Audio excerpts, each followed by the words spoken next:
Okay, so now we're going to talk about setting up the bartender station. You will take 6 of the yellow cylinders, which represent bottles of beer, and set them underneath the little beer slot of the player mat, or you could set them on the player mat, really doesn't matter. 4 of the orange cylinders, which are representative of a shot of alcohol or whiskey. 6 of the clear cubes, which no explanation needed as to what those are. 2 of the green cubes, which are representative of fruit and other garnishes, and the special slot will actually be empty. That comes into play a little bit later on in the game. Then take 6 of your regular 6-sided dice. 3. Right, 3. Thank you, Aaron. Aaron caught that one. Great catch, buddy. 3 of the regular 6-sided dice. I did say 6, didn't I? And then 1 of the color cubes, color dice that is similar to the doorman station, and the bartender is set up, ready to go. Alright, now let's talk about what the barman does on his turn, how his turn looks, what his turn looks like. So think of the 6-sided dice, the 3 6-sided dice, as a unit of the bartender's time, what he can do during his turn. For 1 dice, like at the beginning of the turn, the bartender has all 3 of his 6-sided dice, which he can use for various things. He can discard 1 of his dice to restock any one of these stations. For example, if he was out of fruit, he could discard 1 of his dice to cut fruit and restock that station. If he was out of ice, he could discard another die to restock his ice station. He could discard a die to restock his whiskey station. He could discard a die to restock his beer station. So just to give you an example, let's say he was out of fruit, ice, and whiskey. He could discard all 3 of his dice to restock all of those 3 stations, and that would be the end of his turn. If he was out of ice and fruit, he could discard 2 dice to restock ice, restock fruit, and that would leave him 1 dice left over. Now what are these dice used for after you're done restocking your station? The dice are used to prepare drinks. These are the patrons that we have lined up at the bar. This is considered, the left side of the bar is considered the patron that has been at the bar the longest, and this is the person that has been at the bar for the least amount of time. Specific patrons will always order specific types of drink, depending on their social class. The red background, which are the mobsters. Don't know if we went over this in any of the other videos yet. If not, I'll just go ahead and say this right now. The red backgrounds are mobsters, and the mobsters are further subdivided by nationality. There's some that will be Irish, and there are some that will be Italian. So, red backgrounds are mobsters. Green background patrons are aristocrats. Blue background patrons are politicians. And the gold ones that we talked about in some of the other videos are celebrities, which have special roles. And the black background, or the colorless ones, are the locals, townies, or the special nuisances for each particular station. Okay, since we clarified that, now let's talk about the bartender again. So as I mentioned, specific social classes always order a specific type of drink. The mobsters, red background, they always want a beer. Nothing more, nothing less. The politicians, the blue background, they always order a whiskey or a hard drink on the rocks. So we're going to take 1 of our whiskey and 1 of our ice, and that is a politician's drink. The aristocrats, the green background, they always want the best that life has to offer, which is a mixed drink. A mixed drink is 1 whiskey, 1 ice, and 1 fruit. And let's just go ahead and say that we're going to prepare drinks for all of these patrons. Okay, so we got a beer in front of both of our mobsters. We have the components needed for mixed drinks in front of our aristocrats. And we have the whiskey and ice, which is our whiskey on the rocks, for our politicians. To prepare a drink, you take the resources from your bar, like you just saw me do, and align them up in front of the patrons, so that way the other players know which drinks it is that you're going to be trying to prepare this round. Then you need to determine the difficulty to prepare all the drinks. The bartender is basically trying to say, I'm going to try to run the full gambit. I'm going to try to prepare all 5 of these patrons' drink this turn. To determine the difficulty, all we have to do is just count the number of resources. So we have 1, 2, 3, 4, 5, 6, 7, 8, 9, 10. So if the bartender wanted to, he could assign all of the resources to all of these patrons. His difficulty is 10. He would have to roll these 3 dice, needing at least a 10 or more to successfully prepare all of their drinks. If he did so successfully, all of these resources would be consumed and passed off into a discard area, and then all of the patrons would move on to the next section depending on what their little movement arrow or diamond, as we've been referring to it as, indicates. This patron would go off to the right, this one would go to the left, right, and this one would go off to the left if their drink was successfully prepared. Now, let's assume that we did not have a successful roll. We needed 10 to prepare these particular patrons' drinks, and let's just say we only rolled an 8. So we did not successfully prepare all of the drinks for all of the patrons that were at the bar. So what we would do is we would basically determine which drinks we were successful at preparing and which drinks failed. Yes, we're actually going to have a choice to decide which ones we're preparing and which ones we're not. So we have 5, 6, 7, 8. So let's see, we could do 4, 5, 6, 7, 8, 9. Or we could do 3, 4, 5, 6, 7. Or we could do 3, 6, 7, 8. Yeah, so let's just say, for example, we decided with our 8 success points, we're going to successfully prepare the 2 aristocrats and the politician, because obviously they use up the most resources. Now, on an unsuccessfully prepared drink, the resources are still used up. So even though we're declaring that we're going to fail at preparing the 2 mobsters' drinks, those resources are still going to be used. We broke the beer bottle, we maybe slid it down the bar or something, it went off the other end and it broke, what have you, something happened to where the bartender was unsuccessful in preparing that particular drink. These drinks were successfully prepared, all the resources are used. These resources are used as well, but since we did not successfully prepare their drinks, both of these gents are also going to lose a token. These ladies, since their drink was successfully prepared, they might, and I'll get into why might here in just a minute, they might move on to the next station. And if they do, since these 2 did not have their drinks successfully prepared, this gentleman would move up behind this one. Let's just go ahead and say that that's what we did. We successfully prepared all these drinks. These ladies might move on. I'll just kind of put them up here for now. And this gent slides down. These 2 resources were used as well. And then we're going to remove 1 coin from each one of these gentlemen since their drinks were not successfully prepared. At the end of the bartender's turn, any patrons remaining in line that have not been served a drink will also lose a coin. So not only are these gentlemen mad that their drink wasn't prepared, now they've been waiting a while, so they're going to lose another coin as well. So let's back up a bit. Let's say that on our turn we just decided we were going to prepare his drink, her drink, and her drink. And let's just say we rolled the same thing. We rolled an 8. These people, all of their drinks were successfully prepared. We just decided we didn't want to risk preparing their drinks.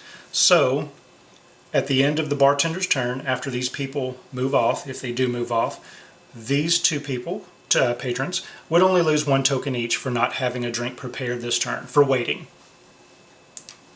Another thing, let's say that the bartender decided to do this. Now obviously your resources have to be declared before you attempt to roll, but let's just say the bartender decided, okay, on this turn I'm going to try to do the 2 difficult drinks and the 2 easy drinks, leave her. Well, that's probably not a good move, and here's why. Let's say the roll was the same. They rolled an 8. So we succeeded. 3, 6, 7, 8, all those resources are used. Now here's why that is a bad move. She was here at the bar before these 2 people were, and the bartender decided to serve these 2 patrons a drink first. So she was basically skipped twice.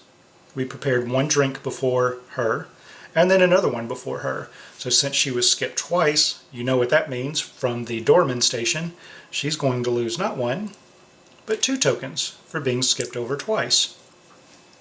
Then, at the end of the turn, after all these patrons move on, she has waited a full turn and not received a drink, so she's going to lose another token. And when the patrons lose all of their tokens, they leave the club. So that's why that would not be a good move, because if you decide to prepare drinks out of order, which you can do if you want to, but if you decide to do that, if you skip over a patron, the patron being skipped loses a coin, a token, a wooden nickel or what have you, for each time that they are skipped. Now let's look at another thing that the bartender can do. Well, first let me talk about one of the things that I mentioned earlier, which was a patron might move on to the next station. After the bartender has successfully prepared his drinks for all of the patrons that had a drink successfully prepared, let's say he declared resources for these patrons. He rolled, we'll just stick to the same roll, he rolled his dice, he has an 8, so he successfully prepared all of these drinks.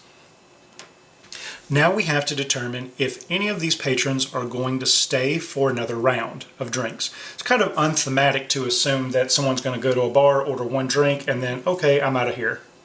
They might stay for a second drink or a third. So, after the bartender has successfully prepared drinks, what he will then do is roll this die. If the color of the die matches the color of a patron, the background color of a patron, whose drink was successfully prepared, in this case the politician, what that means is that particular person will stay, or that particular social class will stay for another round of drinks. So if this was our example, we assign these resources, we had a successful roll, all of these resources are consumed, we roll our color die to see if anyone stays for another round, we rolled a blue, indicating that the politicians that had a successful drink prepared would stay for another round. These patrons would move off to the next station. Since she's staying for another round but has already had a drink, these people would move up. She goes to the back of the line since she's staying for another round. These people did not get served a drink this turn, so they would each lose 1 token. She doesn't lose a token, even though she is staying here for another turn. She did get served a drink this round, so you don't have to worry about a penalty for her. And that's how this particular mechanic works. We basically checking to see if a patron stays for another round. Okay, so one of the things that the doorman can do on his turn, we were checking to see if a patron stayed for another round, and this particular patron did stay for another round, so she went to the back. One of the things the doorman can do is kind of help out or assist the bartender. If you recall, the doorman has 5 of the same type of 1 die that the bartender has.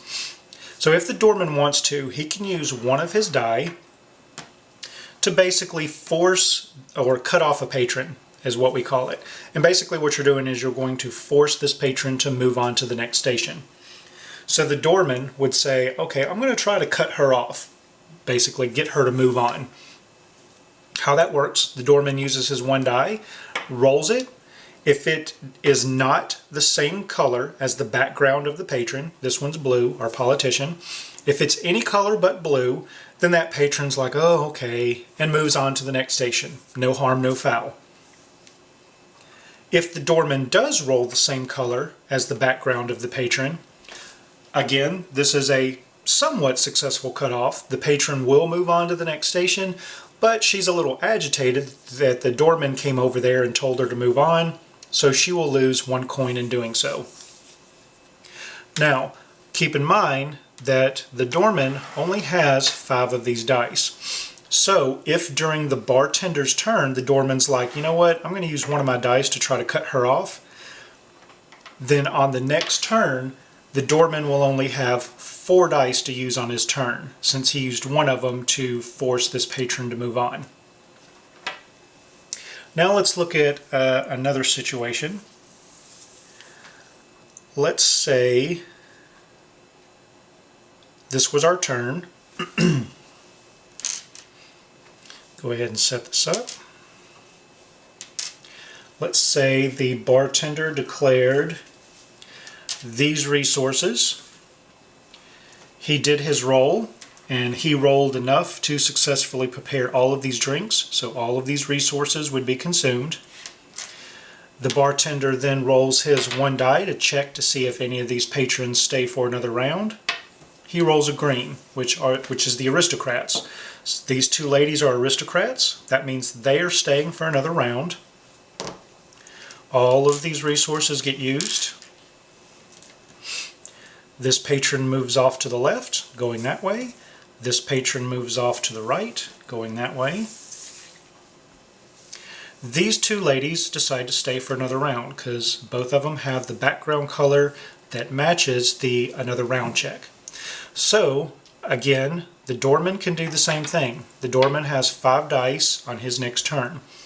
If the doorman wants to force both of these ladies to move on to the next station, he could use 2 of his dice to roll to see if he can force them to move on. But keep in mind that on the doorman's next turn, he would only have 3 dice remaining to get people into the club. Or the doorman can elect to say, okay, we'll let her stay for another round, but I'll try to force her on. He'll roll the dice, try to get her to move on to another station, and then he'll have 4 dice remaining for his next turn. Alright, so let's talk about some of the other special rules and things that the bartender can do. If you remember, we were talking about how the regular 6-sided dice are a measure of the bartender's time, what he can do during his turn. So if the bartender wanted to, he could discard this die to restock whiskey. He could discard this die to restock his fruit. Another thing that the bartender can do is he can smooze with the patrons that are at the bar. He can only do this to the patrons that are at the bar, so the bartender can't smooze with someone that's standing outside the club, nor can he smooze with someone that's on the dance floor. Only the people at the bar. And how that works is the bartender can again discard one of his dice, one of his 6-sided dice. He wouldn't be able to do it on this the colored die. He could drop one of his dice to get 2 wooden nickels. And with those 2 wooden nickels, like the doorman, he can use the 2 wooden nickels to either place on 1 patron, as long as it doesn't exceed the maximum of 3 coins per patron, or he can split it up and put 1 coin on 2 cards. So let's just say that this was the bartender's turn. If he wanted to, he could discard 1 die to restock his 4 units of whiskey.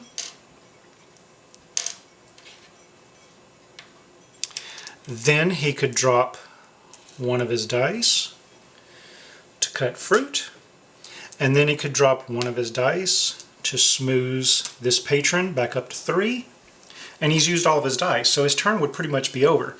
And then at the end of the turn, since all of these patrons had been waiting in line and still not received a drink, they would each lose a token because they've been waiting for a while.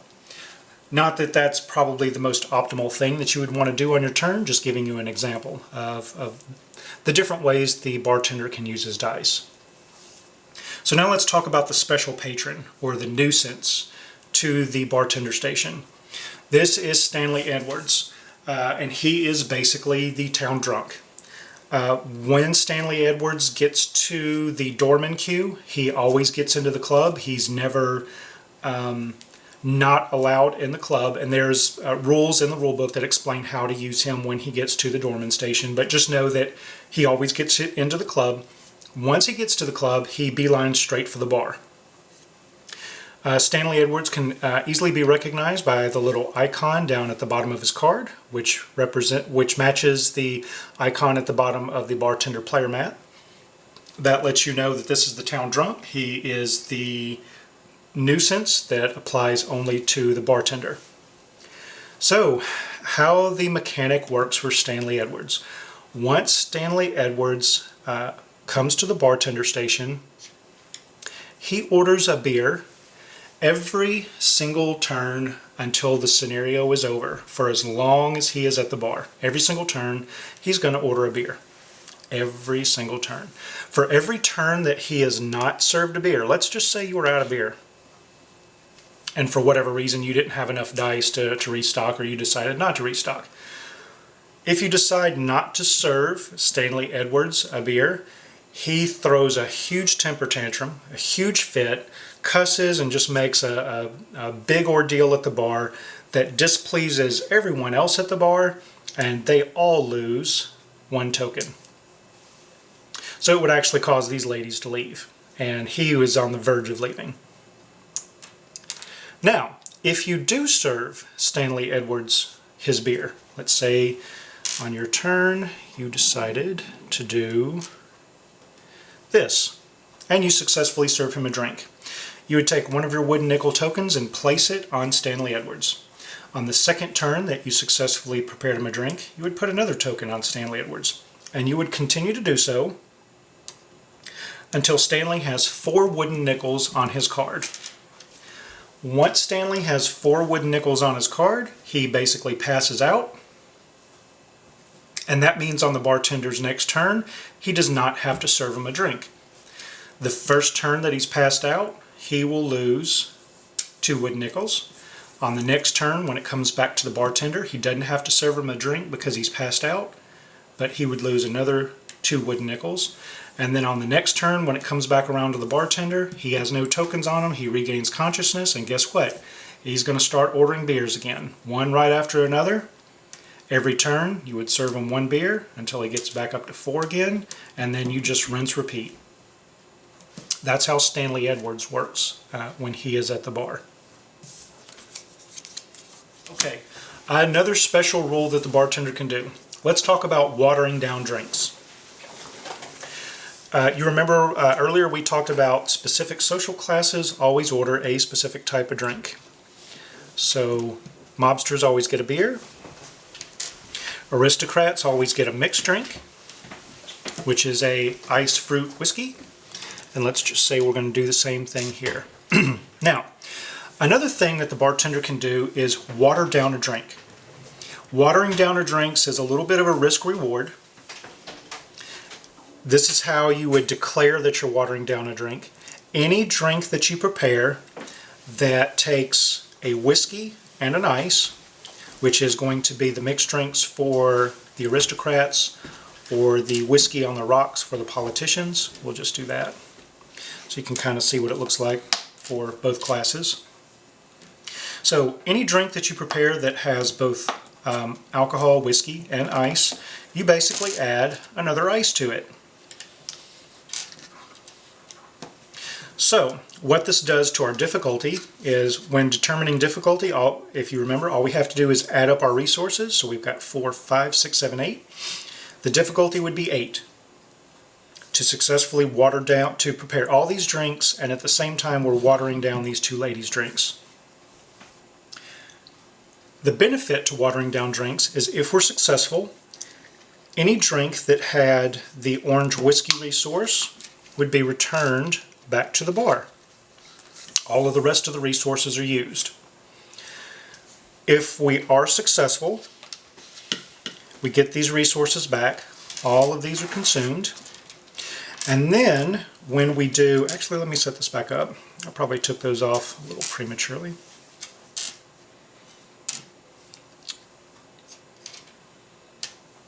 Okay. So we watered down a drink for these 2 ladies. Let's say we successfully rolled what we needed to roll, which was an 8 in this particular instance. That was our roll. We're successful.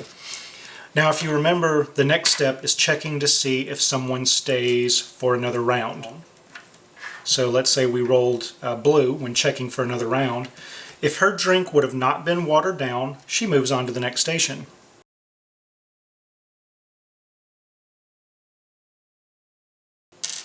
But since we watered down her drink and rolled a blue, this means that we basically got caught watering down her drink.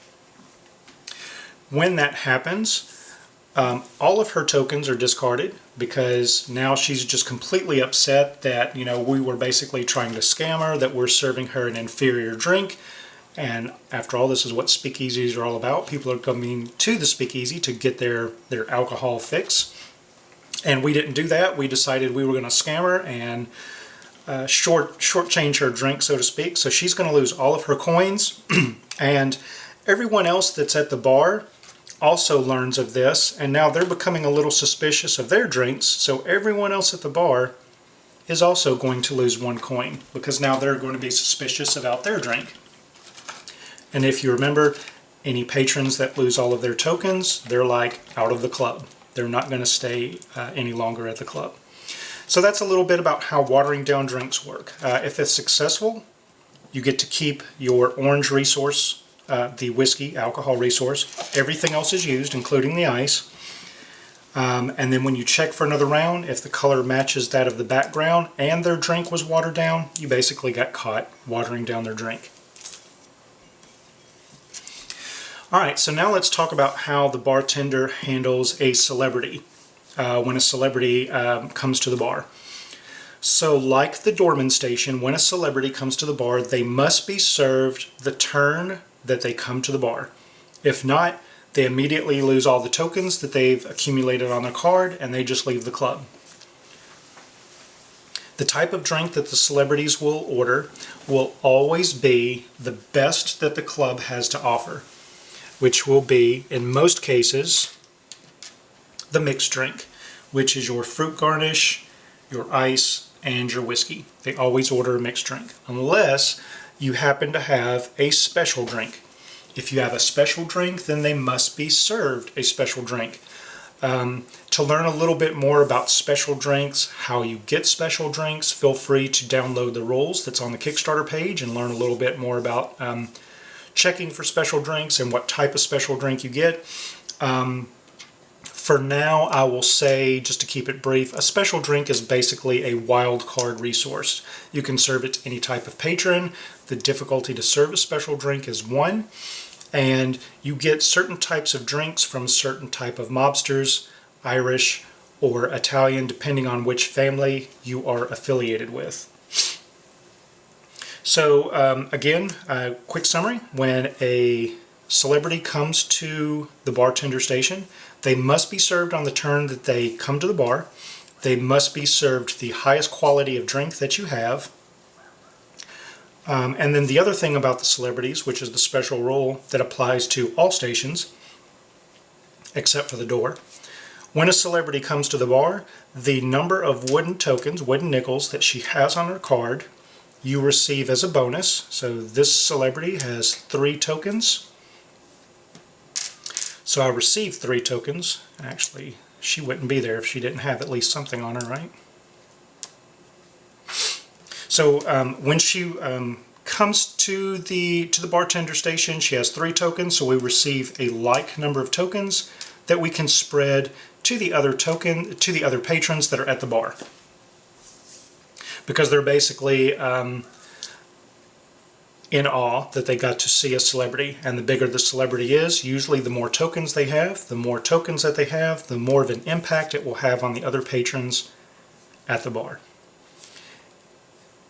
The other little caveat rule about the celebrities, much like the doorman station, if a celebrity is served out of sync or out of turn, like let's say on this particular turn, the bartender decides, okay, I have to serve her, otherwise she'll leave, and I only have enough resources to do this. So basically we're skipping this young lady. We're serving the celebrity because she must be served the turn that she enters the bartender station.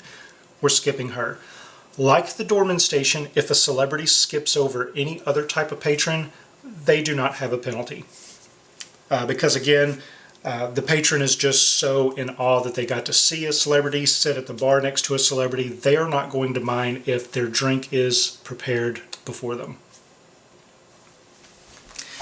All right, and the last thing real quick are the upgrades that apply to the bar. There are 3 different structural upgrades that you can purchase as the club is adding more amenities and stuff like that to become a more popular club.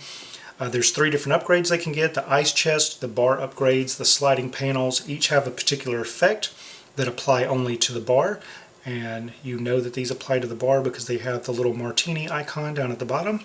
So there's 3 structural upgrades that can be purchased for the bar, and there's 2 staff members that you can hire that apply to the bar and that help the barman out. There's the cocktail waitress and the cigarette girl.